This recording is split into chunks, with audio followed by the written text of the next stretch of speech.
সিঁদুর পরিয়েই শ্যামপ্তির গালে চুম্বন করলেন রণজয়। টলিপাড়া থেকে কারা এলেন তাদের বিয়েতে? মাত্র দুদিন কেটেছে, নতুন জীবন শুরু করেছেন রণজয় বিষ্ণু এবং শ্যামপ্তি মুদলি।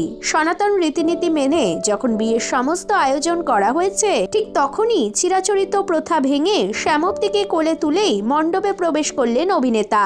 এরপর মন্ত্র উচ্চারণ করে বিয়ে সম্পন্ন করার পর নায়িকার সিঁথি সিঁদুরে রাঙিয়ে দেন রণজয় এবং আলতো করে চুম্বন এঁকে দেন তার গালে।